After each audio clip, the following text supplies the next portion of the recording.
Welcome. I'm Colleen Lode to the Born to Be Brave YouTube channel. And today I am so excited for you to meet Debbie Prediger, our guest today. Welcome, Debbie. How are you? Oh my goodness, I am so excited to be here with you, Colleen. Yeah, me too. And you got the message to wear the royal blue shirt to be on the show, right? Only Is, the best. isn't that funny? Anyway, I can see John's sweet hand right there. We're trying a new setup here today. Anyway, back to what we're talking about. Debbie and I met. We have coaches, Ellie Sheffy and Maya Komoroda, and I think we met with those two, right? Yes, I believe we did. Yeah, which is exciting. And then we went to Sedona together. That was one of the best experiences I've ever had, Colleen, and I really got to know you better there. So I'm so grateful for Ellie for inviting the two of us to go to Sedona with her. Yeah, that worked out great. It was a women's retreat. I think there were 6 or 8 of us that went. And for me, it was life altering because I released a lot of trauma and negative things that have happened to, well, not negative. I don't like that because all of those things are the sum part of who I am. But I would love to dive into because my goal is to uplift women and inspire women to gain financial freedom, especially through investing in real estate, but just to inspire women in general uh, and be a well-rounded and just live a joyful life. And I know that your work and inspire women. Tell me a little bit about how did you get to this space? Because I know you didn't always used to be like a coach, right? And a speaker and everything. So how did you go from what you used to do? I think you used to be a nurse, right?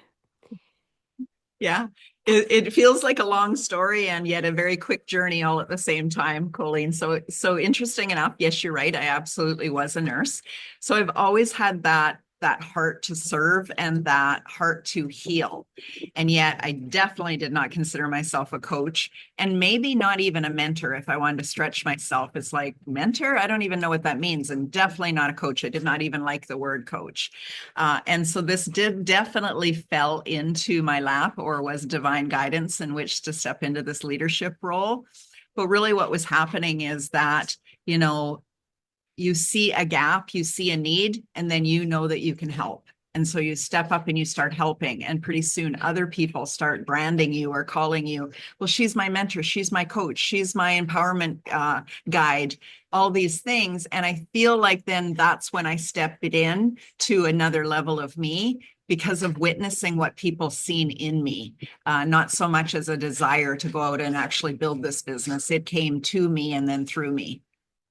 Yeah, and I think that when you start tapping into your own self and start recognizing your gifts and your talents and that still small voice, your intuition, God, whatever you want to call that, that starts calling you in a certain direction and these reoccurring thoughts that come to us, right? Then I think when we start trusting that more and have the courage to start on that path, because now today you have a huge group of women you coach, and you also have you're aligned with, I don't know, some kind of newspaper or something, right? Yeah. Do you want me to go through that a little bit too? Yeah. Yeah. So I really started at first, I was coaching wellnesspreneurs. So I had a wellness business or I was a wellness advocate and I was using essential oils to help people heal and to do different things. And then people started coming to me more for the technical background, the business background. Like, you know, a lot of healers maybe don't understand the business and how to build a website and how to do all these other things. So it was naturally coming. And as I built that out, I started collaborating and being advisor for bigger organizations that were trying to build community, rally around something that was specifically important. Again, you touched on it, aligned with who you are, and then really getting to know yourself so that you know that who you serve and what lights you up, and then naturally go in that direction. And so as I was coaching other women through that, it was happening to me too.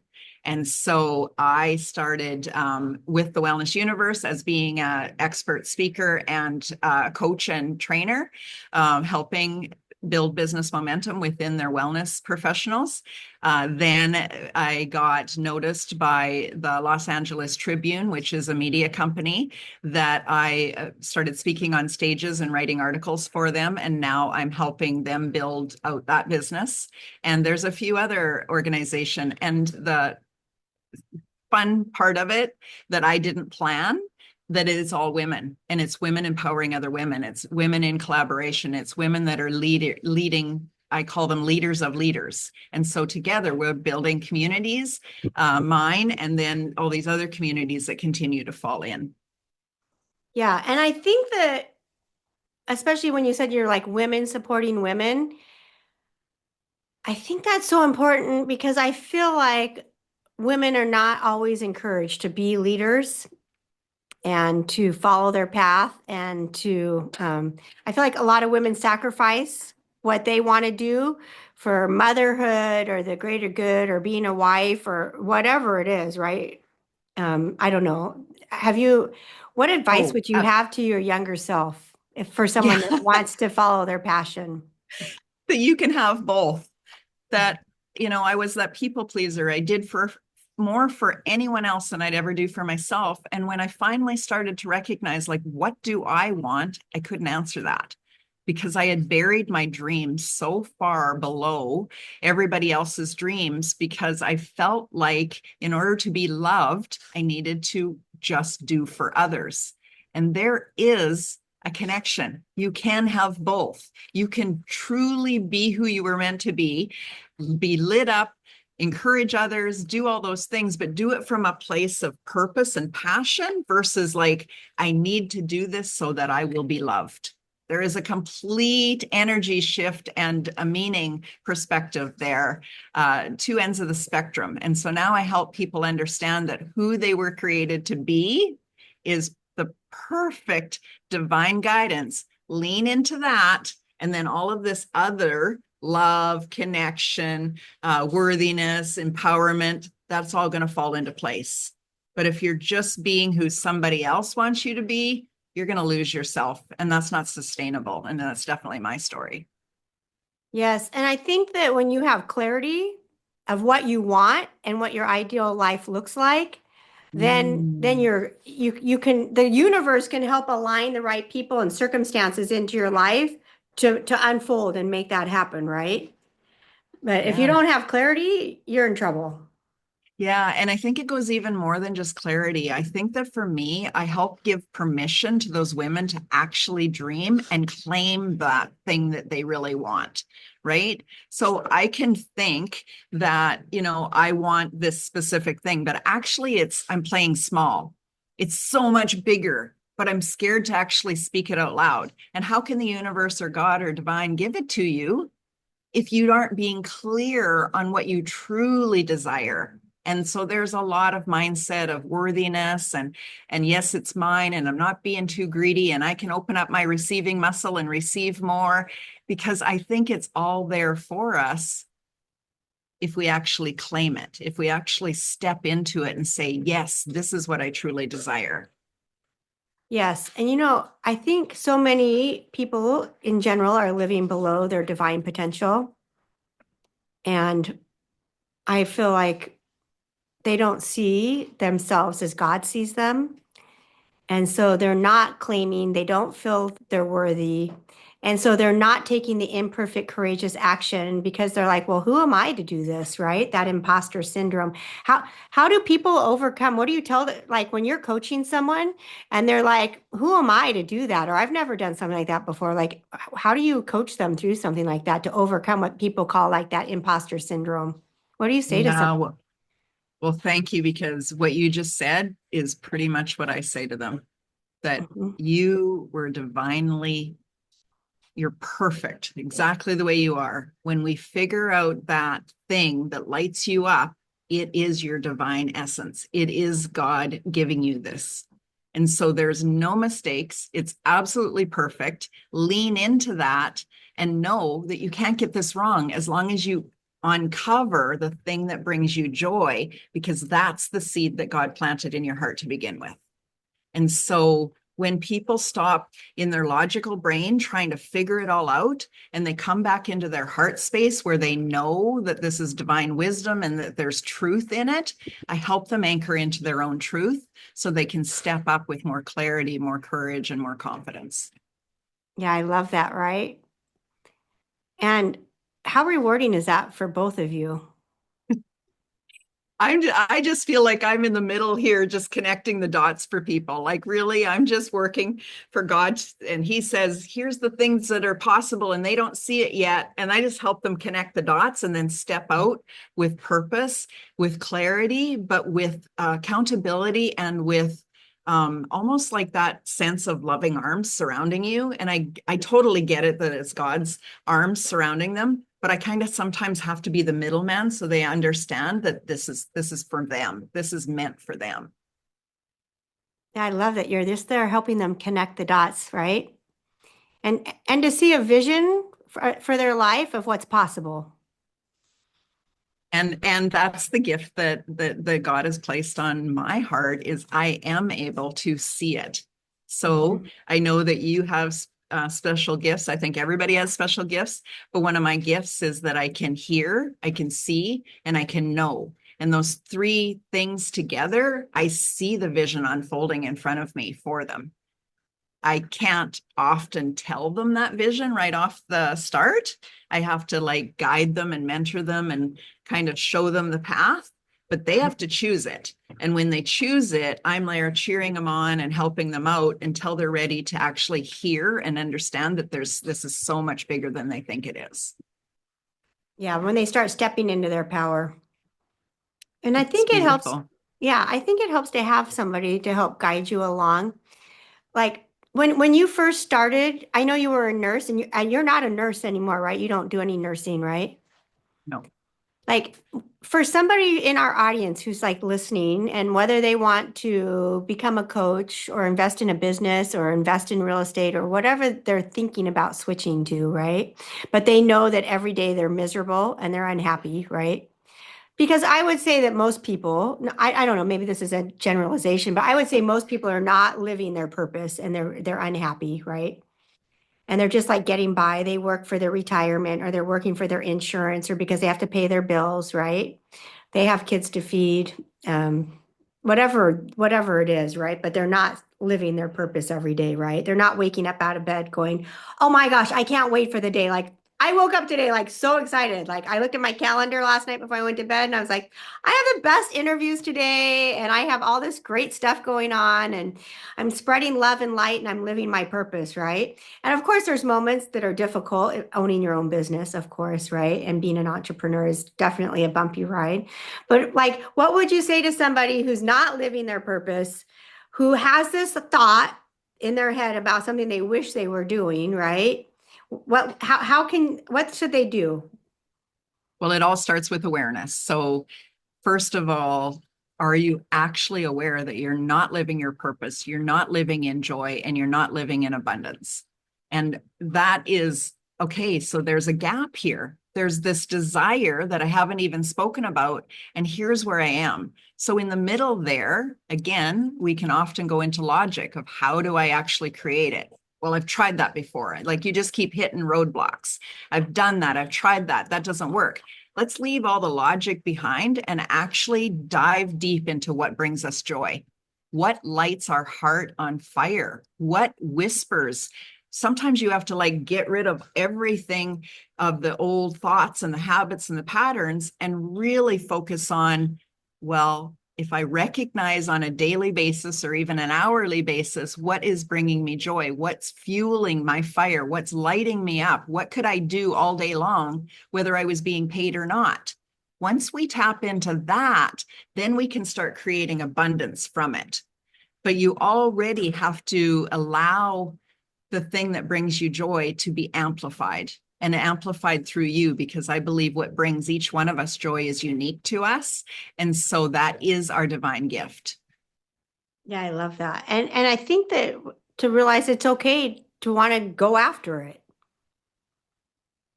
Well, you know what? When you've tapped into that energy source of like that fulfillment, that energize, that light, you start beaming it and people notice it and they're attracted to you. And so the going after what you really want or building a business or creating abundance from it, it actually happens quite naturally. We have to get out of our own way and just tap into that light force energy, that true essence more, and then let it unfold. Open to the possibilities. Meet the people that you're meant to meet. I know both of us have talked about that often, is that, when you're being divinely guided, you listen, pay attention to the whispers. You're heading in the right direction, but stop trying to figure it all out and just go. Yeah, take that next step, just that one next step. You don't have to have it all figured out. I think that is so overwhelming to like have to have it all figured out that people freeze and get frozen and they don't take any action. Yeah. And then, of course, I think the biggest thing is surround yourself with people that believe in you, because you're going to probably have to borrow their belief in you so that you can step into the next action. The imposter syndrome, you have somebody to say, hey, I'm feeling a little bit like I'm an imposter. I'm not good enough yet. There's so many more levels before I'm there. But we actually have to step into that new identity in order to become that person that feels like they can own it. And then, of course, there's another level and another level. And that's why you've seen me go from somebody that was a nurse helping others with, life-saving things to teaching them. I used to teach new moms how to take care of their babies. I still teach moms how to take care of themselves and their babies, just from a different aspect, right? It's really interesting when I look back at all of the different things that I've done through my life, and they've all been such a beautiful way of me stepping more into my authentic self, my power. What am I good at? What lights me up? And then I take those pieces now today and I help coach and mentor and guide people. Yes, and in fact, what you were just saying is one of my next questions is how important is proximity, right? Like, how important is it to actually pay for mentorship and for community and to go to workshops and masterminds and things like that? Because I know that you do a lot with even Dean Graciosi and the mastermind group, and we've both paid for high level coaching with Ellie and with Maya and different people. How important do you think that is? Because a lot of people are like, they don't think they want to pay for any of that. And I think it was Maya that said the transformation is in the payment when you bet on yourself. Yeah. And I think there's a lot to be said in that statement alone, is that if you're not willing to invest in yourself, why would you expect somebody else to invest in you? So the first thing that I do when I'm coaching somebody and they're telling me that they, aren't having the abundance in their business that they would love, I'm asking them who they're actually investing in. Because if you're not willing, there's a gap, there's an incoherence, there's a money block somewhere there that says, well, I would never pay that much. Well, so are your clients saying that, because there's energy in that statement, right? So if you believe in investing and having a mentor to help you grow, then your people are going to believe in investing and having a mentor to help them grow. So what are you offering? And is there a coherence through line throughout it all? I believe in always being on the top of my game. And so I have to invest in the newest techniques, technology, all of that stuff. I'm, really big into AI and how that is helping us be more creative. I think for women, it's unleashed creativity in a beautiful way. But there's also systems, and it's saving so much of the do it yourself in creating that timeline of success. But proximity, now that's where I think it really gets interesting, because you must believe in yourself enough to not only invest the dollars and the time, but to actually show up there as a leader in those types of big masterminds or opportunities where you're standing shoulder to shoulder with people that you might not yet feel like you belong with, or you're looking up to them as a guru. And there's a lot of coaching and mentoring that I help people through that, just for them to fully receive that, to fully know that they are the leader that's meant to be there, and that It's not about comparison. It's about fully embracing the opportunity to be in the room with some of these people that you can learn so much from. And when you have long-term relationships with, they become your collaborators and your go-to people that are on your speed dial. That's the power of getting into the right rooms. Yeah, and I think so when you shift and you see, and you become peers and friends and colleagues with these people, that everything shifts. And uh, I know I was just with one of our friends. I don't want to like invade their privacy, but we were at Disneyland, and at Club 33 recently, and I'm like these are my best friends now, not just like these are like an incredible friends, right? And I think that I remember the first big thing I went to a while ago. I applied to go to something like I saw this lady on Facebook. Her name's Suzanne Evans. She's very big in the, Yep. speaker self-development space. She's like Tony Robbins of female Tony Robbins. Like she's like incredible, right? And she said she had one extra day that she was going to do dinner in Beverly Hills, her treat, but you had to fill out this application and tell her why she was going to pay for dinner. But you had to be willing to pitch for you had to pitch for 2 minutes and ask for 1 minute. And you had to be willing to do a 7 minute presentation. And what would it be? And she was only going to pick a few people to do this dinner with her, right? And so I applied. I didn't know her and I applied and I got in and I went to the room and it was an incredible experience, and she's the most lovely person. And I got to meet a whole slew of new people. My brain got expanded on all these great things. And the one thing that I learned from that, which I'm being really vulnerable here, I've never shared this story, right? Except for with Ellie.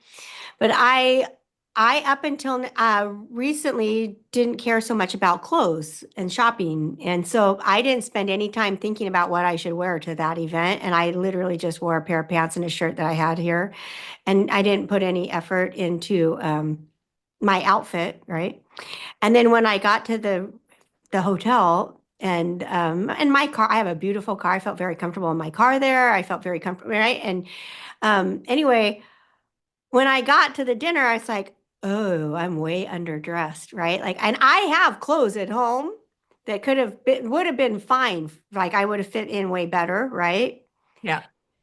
And so I had to make a decision in that moment, right?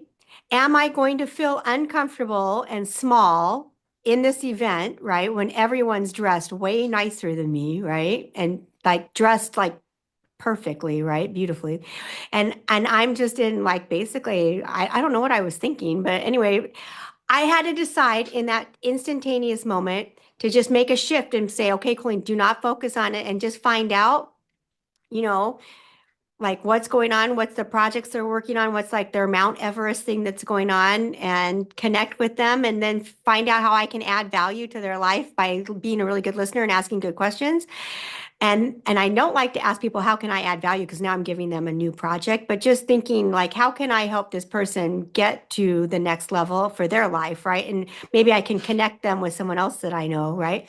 And so I just decided to just go all in on this event and not worry about the fact that I was not in the right clothes. And I'm so glad I did that, but it really just made me aware that for the goals and dreams that I have personally, that not caring about shopping and not thinking about what I was wearing actually held me back in that moment because I didn't exactly fit in, if that makes sense, because people size you up too, and they have a split second, right? And so I did go buy a few killer outfits. Ellie told me, Colleen, you just need like two like killer outfits that you feel super comfortable in, right? And so I have those. And then when I got this big award in, New York City, and I went and met Ellie there and Dr. Terry, I went and got a beautiful dress. Like I knew it was going to be a nice thing. And so when I walked into that event, I felt comfortable, right? Because I was dressed. I wasn't worried about what I was wearing. I could Yeah. just focus on the people and enjoy. What do you think about letting go and getting in those rooms and being colleagues and peers and like Yeah. what do you think about all that? Like making that Yes. shift. Do you know what I'm saying? Yeah. I see the shift. And so what I would love to reflect back to you is that I think you were probably being divinely guided to wear those clothes because you knew, or there was guidance there, that you have a superpower. And so coming into that room and being the best dressed and getting attention that way versus your true superpower is how you connect with people and how you make them feel and how you can always offer support and be that person. So the true thing of you, your essence shone through really brightly in that room, but you had to make that decision and step into that identity. And so you made that decision. You've had enough coaching to understand that you were meant to be in the room and that you have all these superpowers and that you could tap into them to have it leverage peer to peer and have them see you for the truth of who you are versus the other. And at the next thing, absolutely, it was a different event. And so you went in there feeling like this goddess that you are because you were dressed to the nines. But there is times when we just have to tap into that identity, whether no matter what you're dressed as or what room you're in, because you have this superpower, you have this divine essence, and you belong there. And so when you have so much clarity on who you are and who you serve, you know that in any room you can serve those people way better than anyone else, not in a judgment or a hierarchy, but you know that you were meant to be there. Yeah, that's so good. It's so true, right? I did. I was like, okay, Colleen, you have like 2 seconds to decide. Are you going to spend the whole time pouting that you didn't wear something else? Or are you going to just go and make it all about each person you come in contact with, right? And I think that sometimes we want to listen to that negative voice in our head, right? It's so easy to not question our thoughts and and we get to decide moment to moment if we're going Mm. to who we're going to be, and we get to choose over time, right? I was listening to one of my mentors is Pace Morby, and Mm. I was on a Zoom with him the other day with a group of people, and he was at the high, I think Dean Graciosi has his highest level mentorship where it's like, Yeah, he just opened it. Yeah, yeah, and so he was there, right? I know. Yeah. And he said that one, I was, writing down everything he said he learned from there. But the really cool thing is that one of the guys asked, like, what's your Mount Everest, right? So, like, what is your big thing? And then what's the next step of making sure that happens? And so Pace wrote down he needed 25, and I might not be remembering this exactly right, but he wrote down he needed $25 million to do something, whatever it was. But the guy next to him said, I can get you the 25 million. Can you help me with this? And he's like, oh yeah, just come to my office. And Pace was like, yeah, just come to my office. I can fix what's on your sheet, right? And I think it's interesting that Pace was saying at this point he doesn't have any imposter syndrome, right? And so he's not wondering if he should be in the room or not. He's, and so that's a part of a journey that we're all at different parts. But when we start looking and asking, like, what's your Mount Everest? Which means like when Pace asks you, what's your Mount Everest? Like, what is that big, huge goal in your life that you want to accomplish? Like that seems impossible to you. And so I'm going to start asking everyone, like, what's your Mount Everest, Debbie? Yeah. Wow. I love that question. I think that my language around that has been, what is that biggest dream on your heart that you're maybe not even telling yourself? There's Mm-hmm. maybe even like, I want to dream about it, but I'm just not even sure. And if I speak it out loud, it's not going to happen. I'm going to look like a failure. So maybe I'm not at that Mount Everest state yet. So anyway, I have to really think about that. But what is my Mount Everest? My Mount Everest is, and it's not a dollar, it's not a number. It's this feeling that I'm creating these communities, which there is this huge ripple effect, right? So I'm up here Mm-hmm. facilitating and teaching people how to build communities and collaborate and connect women from all over the world.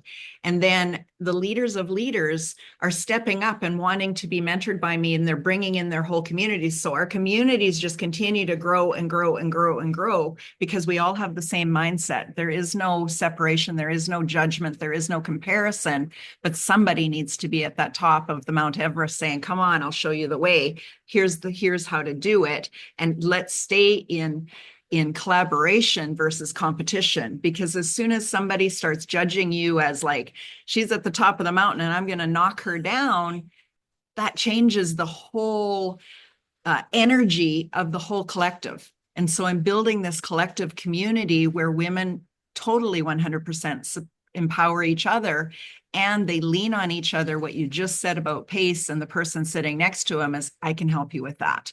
Let me show you the way. Yeah, isn't that interesting, right? I It's love, really interesting. and I love the collaboration over competition, right? Let's help each other. We're friends. We're all in this together. We're all brothers and sisters. And I love that you do create community, right? Because I feel like it's an innate sense of wanting to belong.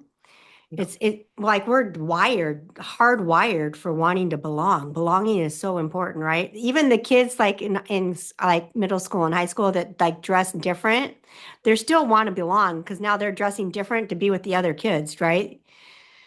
Or dressing different almost to prove that when somebody still loves them, even though they're different, that they are loved and welcomed and unconditionally, supported.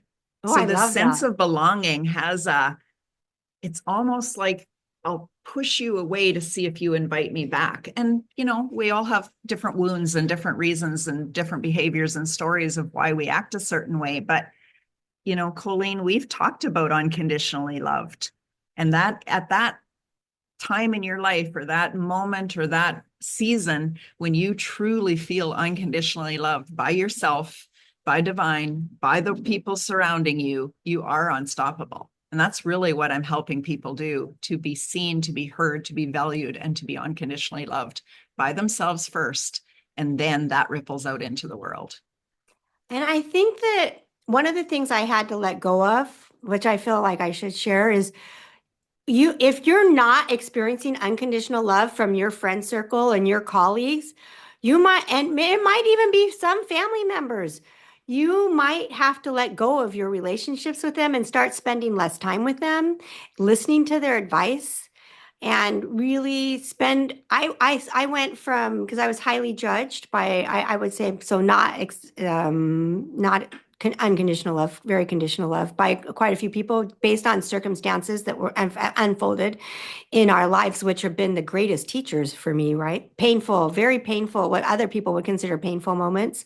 And I think pain is a very, very powerful teacher if we choose it, right? We can get better or bitter, right? It's a choice, right? But what I realized is like these people are all talking behind my back. They're not my friends, right? And I'm like, I feel like crap. And so I just decided to like, and I was sharing this at lunch at Club 33 the other day with my friends that that love me unconditionally and I love them unconditionally, right? But we were talking, and what I was saying was that it's interesting that I decided to step away from almost all things. I removed myself from all my volunteer work, from all my community stuff, from all my, I just like totally, and this started spending time either walking on the beach with John and my family, or the beach, at home, or just being okay being alone. And I'm like, Mm. okay, God is going to bring in the right new friends, colleagues, and do you know what I'm saying? And I do. sisterhood. Like my sister's dead, right? But I have sisters that are, not by blood, but by choice. But because I spent time working on me and my business and my spirituality and my getting severe clarity on where I wanted to go, I Mm. opened myself up to the possibility of having other relationships, other friendships, other business opportunities. And I think that we sometimes hold on so tightly to the things that maybe are no longer serving us well, including relationships. What advice do you have for people that want to step into this next version of themselves, but their family and friends are saying, "Are you crazy? You can never do that." Like, Yeah, and well, I think you already nailed it. We talked about it earlier that sometimes you have to let go of all the old habits and patterns and ways, and that includes people. So everything in your life has energy, and we have connections to that. And so if you have somebody that's going to always be the naysayer or maybe put you down to like, you're getting too high on your own horse there, let's like knock you down a little bit. It's nice to be humble, but there's times in a growth season that you do not need somebody constantly knocking you down. You need somebody that'll believe in you. So there is times when you have to walk away from people and old habits and patterns in order to step into what's actually possible, that becoming, that evolution of you.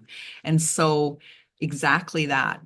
Recognize what brings you joy, who in your life is energizing and fulfillment, and who do you walk away from feeling drained and almost like toxic, like you need to have a shower. Please let those people go. At the very least, drop the connection. And what I mean by drop the connection is don't play their energetic games. They're pushing your buttons, they're pulling your cords, they're yanking you around. That's on them. It has no reflection on you and your worth and your value, but you have to decide that that's not happening anymore. And all of a sudden, the dance that you play together with that specific person in your life, whether it is, family members or even a mentor, is that the dance changes, the energy shifts, and all of a sudden, the focus on what would I love starts appearing. The possibilities you were dreaming about start coming into your life. And it's not woo-woo. That's actually science. Let go of the things that don't serve you and step into the things that do. Follow the path forward by letting joy be your anchor and joy also be in your North Star. Again, joy is not happiness. It's not fleeting. It's actually a target, just like, manifesting a $1 million house. There's a goal, there's a target, and joy is your target. It's interesting that you talked about joy. I'm studying the word joy this year in scriptures, and it's I'm learning so much about joy because joy is my dominant goal, right? One of my dominant goals is to experience, be in joy, just live in a joyful state. And so I'm studying joy in the scriptures. And I don't know how long I'll do it, but I just started it and a couple weeks ago, and very interesting that joy is different than happiness, right? Joy is when we say, what would I love? And we start asking ourselves that question more and more often, what would I love? What would I love? And what would bring me joy? And I think that turning outward is also so important when we're feeling down, go serve somebody else, right? Because it brings you joy. it brings me joy. But not because you have to earn it. You don't have to earn the joy. It just happened naturally because you're stopping thinking about all the things that are going wrong, and you're seeing a need in the world, and you're just going and serving that need. Sometimes that need is humans. Sometimes that need is the planet. Sometimes it's the animals. Sometimes it's my coaching clients. But serve a need, and that will light you up. It will bring lightness into and lightness as in heaviness, but also light. All of a sudden, as you do that, you exude light, and people become attracted to that, and possibilities and opportunities come your way. But it all started with just adding more joy into your life. Yeah, joy is the key, right? Do you do the chair of joy? I did that once with Jen. Yes, I do. I'm a certified facilitator of the Chair of Joy. Absolutely. Oh yeah, that's awesome. I forgot about that until just now. Tell people just a minute, just a quick overview on the chair of joy, because it's Yeah. awesome. So one of the things that I talked about earlier is all the different projects, movements, communities that I get involved with and consult with and doing whatever. And so I was invited into Joyly, which is a community that believes in all the things I just talked about, and that joy is a choice. We can create it. We can, it's not something you have to go search for. It's not something that's away from you or separate. You just have to invite it in, intentionally choose it, and then amplify it throughout your body. So the chair of joy is an experience that we take people through where you are sit, breathe, think, and feel. 4 steps. And people will transform so quickly just by embodying joy and then amplifying it and letting it really be who you are, who you be, versus it's out there and I'm chasing it. Mm-hmm. Yeah, and it's interesting that you can use your imagination for yourself or against yourself, right?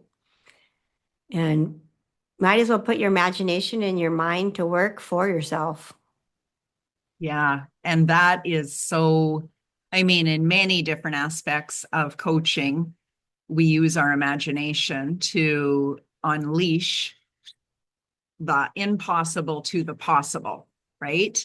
Mm-hmm. So again, if it's a habit to always think of what's going wrong, or I've tried that, you're hitting a brick wall all the time. Let's step through the wall or around the wall or over the wall, and let's go into the world of possibilities. And we have to imagine it first so that we can create it in reality. Yeah, it's so important. It's up to us how we want to reframe that, right?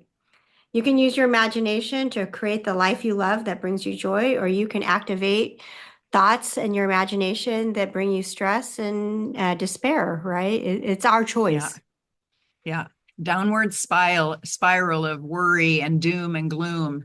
We're not just saying, oh, none of those things exist, but you can have joy in the chaos. You can have joy in the grief. You can have joy in the overwhelm.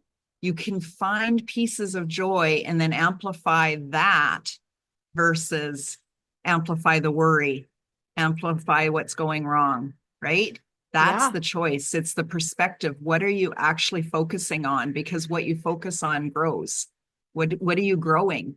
Let's really intentionally choose joy. Or, for me, Colleen, when I first started down this path of really understanding the emotional body and how much power we have with our emotions, I couldn't go to joy. I was in a cycle of shame and blame and overwhelm and jealousy and anger. So I had to recognize where I was on that scale, and joy was out of reach. So what I was choosing every day was love, peace, and connection. Because when you're in shame or blame, you're running away from yourself. You're not even connected to yourself. So find out, what is that emotion that you are feeling today, and then what are you choosing instead? What would you like to flip it to? Again, that's the gap. Where am I and where do I want to go? And choose that over and over and over again with a commitment of, I am joy, or I am peace. Embody it. But when I first started this journey, it was a reminder on my phone every hour on the hour to be aware of what was I feeling, and what was the emotion, and where was I feeling it in my body, and what could I choose something different, right? If I was angry or frustrated or overwhelmed, then obviously I would want to choose something different, not in judgment of right or wrong, but in knowing that there was that emotion was actually helping me understand what was happening in my body, where my nervous system was actually on overdrive, the brake and the gas on all the time, and I was exhausted and my body was shutting down. So I had to start being aware of what was I feeling and what was I choosing. Could I choose something different and move towards that versus stay stuck in this place that didn't feel very good? Yeah, it's interesting. I remember when I first learned about like energy and emotions and all that, I was like, that's impossible. I hate every aspect of my life. I cry all the time and I hate like everything's wrong in my life. Like every aspect is horrible. That I can't personally be responsible for all of this. Like when I first heard about it, I'm like, we aren't all magnets. I would never attract this. This is awful, right? And then as I kept studying and learning, and I'm like, Oh, I am totally, all I do is complain all the time to anyone who will listen. I'll complain to anybody who will listen to me about everything that's going wrong in my life and how much I hate it at a high intensity. Of course, I'm attracting all this crap to myself. And it is a process. Like I couldn't go from I hate everything about my life, which is a very strong, right? And being sad and discontent and just angry all the time to joy instantly. I think you have to reach for that next higher feeling and the next higher feeling and get comfortable there for a while and then keep moving up the ladder a little, until you can be. I would say now, mostly I'm a pretty joyful person all the time, but there was a time when I was like, oh, that's all bull crap. That's woo woo crap. There's no way that is real, right? Yeah, I giggle because I think that anybody that's being honest has been there. There has been a time where either you've been faking it that you're happy and deep down you were very sad and lonely and I'm not projecting on other people, but to be really honest with what is the emotion I'm feeling and is there another emotion that could actually elevate what I want to feel versus sitting here stuck in this certain emotion. And my story was I had so much pain in my body that I just numbed it out so that I didn't hurt. But I thought it was all about being a nurse. I thought it was about physical pain. Like, why am I always in pain? But what is happening and what I recognized later, it was emotional pain. And when Mhm. I understood that, now I know how to change that, how to release that pain, how to help others recognize it was a sign and a symptom that something wasn't right and that I was being guided to correct that or live that way, which wouldn't have continued for much longer. Yeah, your body when we start tuning in and listening to what our body's telling us, it's a huge um we can make big changes. My show is called Born to be Brave. When's the time? I love to ask this question. When's the time that you felt like you were born to be brave? Hmm. Today. Today? Today. Um, I have stretched and continued to grow into the person that I could absolutely say is brave and bold and all the things. I'm still doing that. There's always an evolution. But was I born to be brave? I feel like I was born for this time, this opportunity, this way of living life, and this style of leadership that's happening right now. Yeah, you're stepping into your divine purpose, like, and living it. Like, you're a snowbird, right? Yeah. Yeah. So we call snowbirds people that escape Canada during the winter and head off somewhere else. And so once that was a dream. It is now my reality. I'm in Mexico 3 months of the year and making plans for that to be even more abundant. Yeah, it's pretty exciting. So you're missing the snow, but you get to enjoy Canada and in because Canada is gorgeous, right? But it snows a lot because my husband's from where you are, right? Yeah. And it's been like -40, -20. It's been a pretty brutal winter this year. Yeah. And It's been a long winter for people. and you're not there.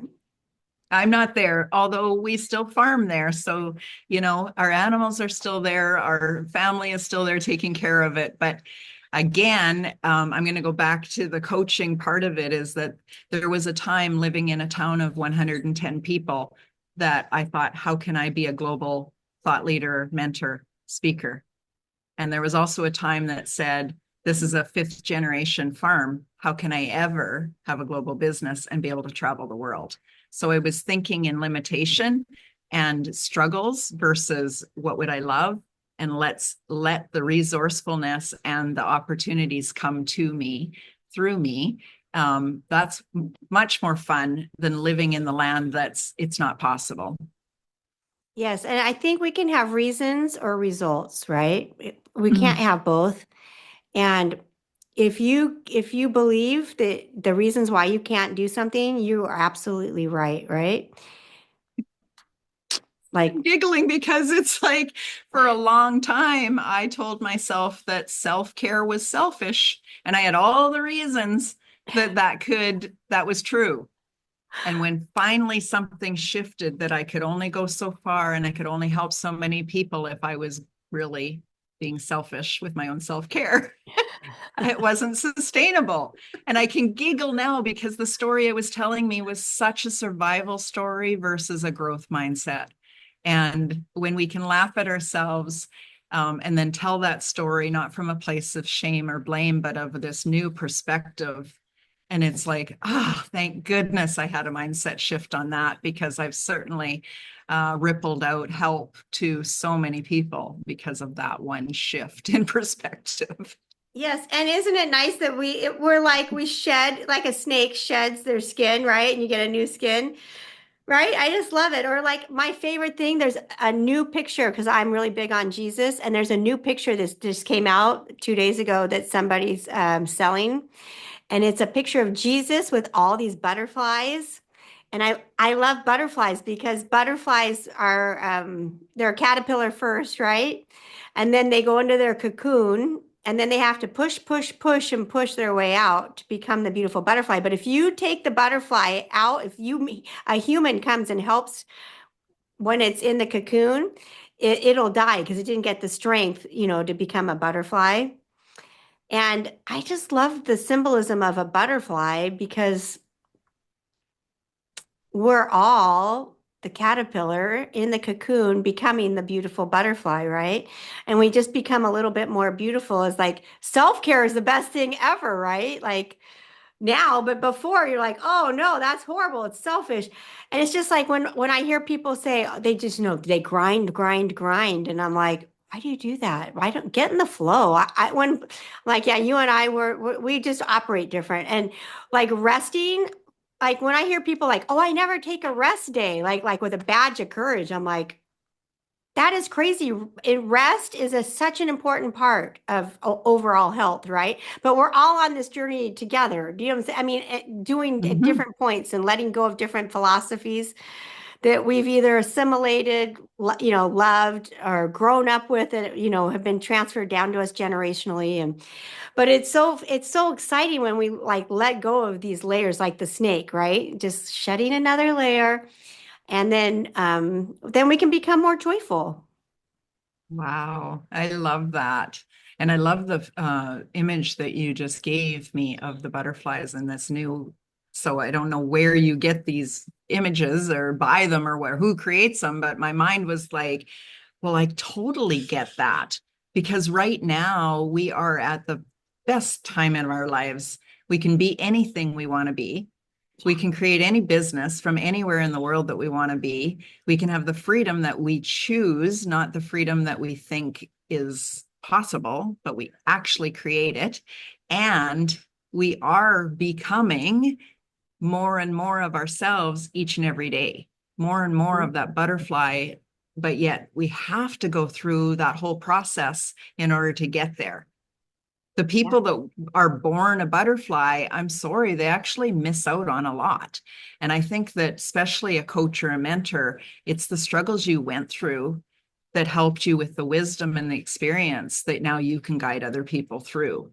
And I no longer look at that as a punishment, which again, the shame and blame part of my life would say, well, I must be being punished for something.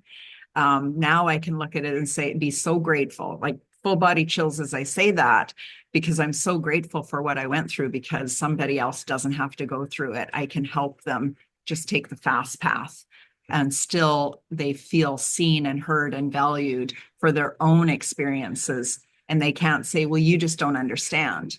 Oh, I understand, because I have lived through many of the experiences and I've felt the pain, and I now know the path through that. Yeah, and when you can shorten their learning curve, right? That's what good coaches really shorten the learning curve. And I Yeah. love that all our experiences are for us, right? They teach us, they're powerful teachers, right? And they shape us. Like if you took away any negative experience, what people would deem to be, I call them opportunities to grow.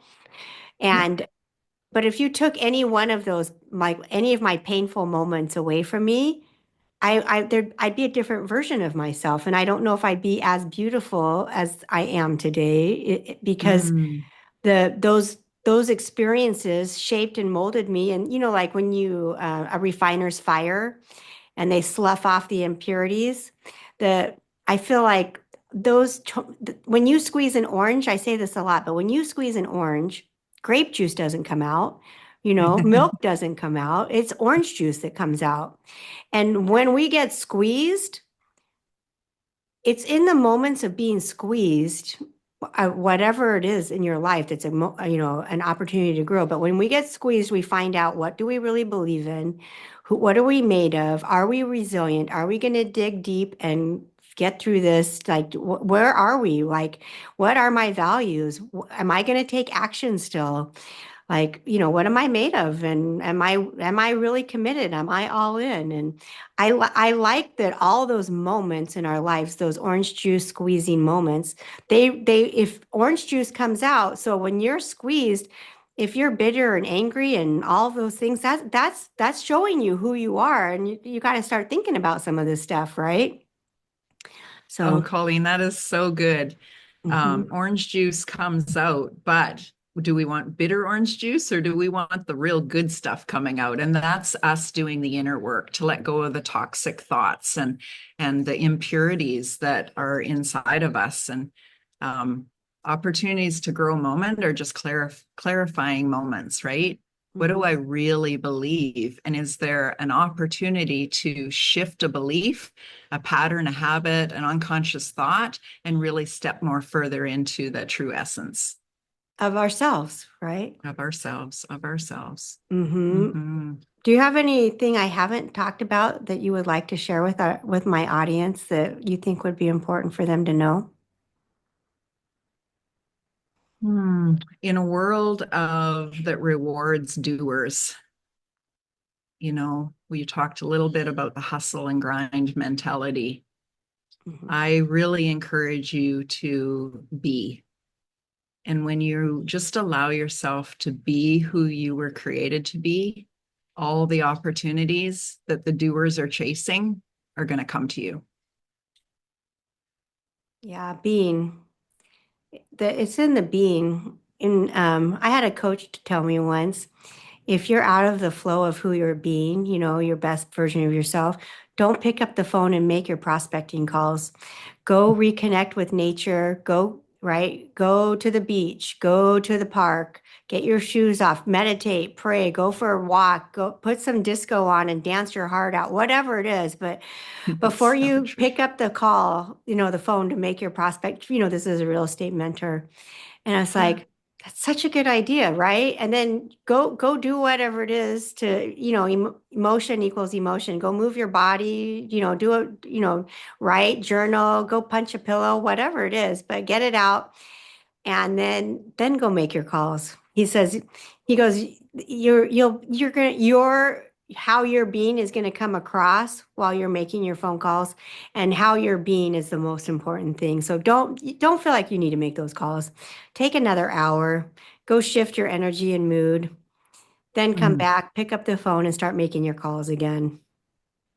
It's such great wisdom. And I never want people to walk away thinking, oh, I told them just to be, so I don't have to take action. Debbie isn't an action taker.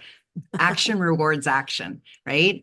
You Mhm. get abundance from the action. But if you're not aligned and being who you were created to be, all the things you just said, action is just that endless cycle, like you're on the roller coaster, and that's where the frustration, the confusion, the overwhelm comes from. Get off of that and get back into centering and alignment with yourself. Then take action. People can feel it. If you need the sale, you're not going to get the sale. You're already repelling it. So make sure that you are really aligned to yourself first. Yeah, I call that commission breath. Yeah. I love that we come from different industries. Fascinating the business that you do, and yet there is such similarities. And for me, that's that connecting the dots because it's universal. It's Mhm. universal laws. Yeah, they're the same, right? Just different languages for very similar activities and things that happen in those businesses, right? Yeah. Yeah, it's so Yeah. good. It's so important because when you your energy introduces yourself before you speak. That's just like going back to the Suzanne Evans event I was at. Okay, I just decided, forget how I'm dressed. I'm just going to ooze love on every person that I talk to in here and be a really good listener and ask better questions of them and then really focus on what they're saying and then see who I can connect them with to help them become a better version of themselves and to get their goals done. And it's important. Your energy is important. Mm, such a beautiful example. I love that. Yeah, it's just really important. How can what was I going to tell you? Oh, I feel like I want to ask you one more question. What Okay. about, have you seen a miracle in your life? I haven't been asking that lately. And Oh that's my my goodness. saying. My life mantra is miracles are my normal and everything's working out for me. Even when people don't think it's working out for you, it is working out for you. God's redirecting you. But have you seen a miracle in your life? I've seen a lot of miracles in my life. I should have a miracle book so that I can document them all. But you know, Colleen, at the beginning of this, we talked about being in Sedona together. I was like, Mhm. was it Sedona? And then, yes, it was. It was Sedona together. And I know that you know the story even more, but I was standing at the base of that church that day listening to music, and I definitely received a miracle. And that miracle was number one, a deeper connection to you. I get full body chills as I think that again. Deeper connection to you and a deeper truth about myself than I'd ever known. Yeah, that was beautiful. That if you've never been to Sedona, my our listeners, I would highly recommend you go there. It's definitely, I think the earth is beautiful. All of God's creation is beautiful, but there is special energy and vortexes there. And I do feel like there's a special connection to God and the angels and the divine there. And you can really feel it, in my opinion. Yeah, you can. In fact, if you can't feel the energy there, you probably are pushing energy away. So Mhm. it's one of those tests of like, you know, people walk into the room and they'll go like, "Oh, there's some like dark energy here." It's like you can cut the energy with a knife. Well, that's probably most people's first thought of that energy matters. And so you get that, but that's Mhm. almost from a negative, like, oh, I only recognize energy when it's like really yucky. But what about when it's really juicy and it's just life-giving and it's just like there's this vibrancy? And so when you go to a place like that, that really to me, it's like heaven and earth meet, and then this extra energy is just zooming out. When you're in a place like that, you feel it from the bottom of your feet, your hands will tingle, you'll have way more clarity in your thoughts, more ideas and resourcefulness will come through you. And like I said, sometimes it's an awakening for people, and sometimes it's like, oh, I got to go there just to brainstorm once a year, or I want to grow while I'm there with people. There's all sorts of opportunities. But again, if you don't feel something in Sedona, chances are you're like I used to be, where I was just numbing it out and I didn't want to feel anything. So I couldn't feel anything. I couldn't feel the good and I couldn't feel the bad until my body said, "You're gonna feel something." And it changed things for me. Yeah. It is interesting because one of the coping mechanisms a lot of people use is numbing, right? They either numb through alcohol or drugs or cigarettes or sugar or chocolate or binge watching TV, or there's so many ways to tune out. You know what I'm saying? You know, just Yeah. scrolling on your phone. I'm a professional at a lot of that, and I especially used to be. I don't really watch TV anymore, but I just think that when we tune in, right, and we start tuning in, it can be uncomfortable at first. And that when we get more and more comfortable and it's like shedding the skin of the snake and just starting to be okay being uncomfortable. Yeah, Mm. I do feel like that was a magical experience at Christ Rock and Christ Church. I think that's what they called it. Yeah. Um, Yeah, I love it. oh, Sedona is amazing.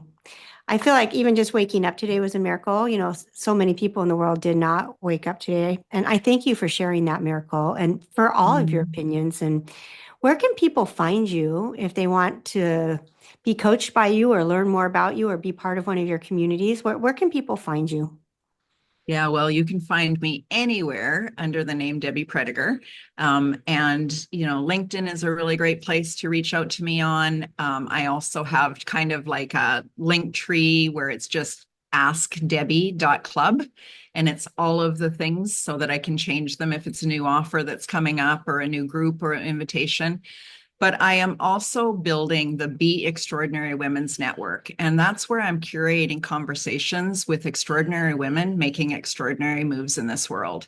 And so if you're a woman, I truly invite you to come in there and join us inside of the Be Extraordinary Women's Network, because we're hearing stories of hope, of possibilities, of overcoming. And sometimes you'll walk into a room like that and you might not feel worthy at first. And then you start seeing yourself in other people's stories. And that's the power of the connection and the collaboration and the collective. And that's really what I'm building there Is is that on Facebook? That's on it is Facebook. on Facebook. Yeah. And we have a YouTube channel as well. Yeah. Okay, good. And I would highly recommend it because everyone I know that knows Debbie is just like this incredible human. And they all have different stories and different backgrounds and different strengths and things that they're focused on, but they're all incredible. Like we went, did you go, we went paddleboarding, right? No, we have not. Yes. Yeah, we went paddleboarding, We right? went paddleboarding. Yeah, we went paddleboarding.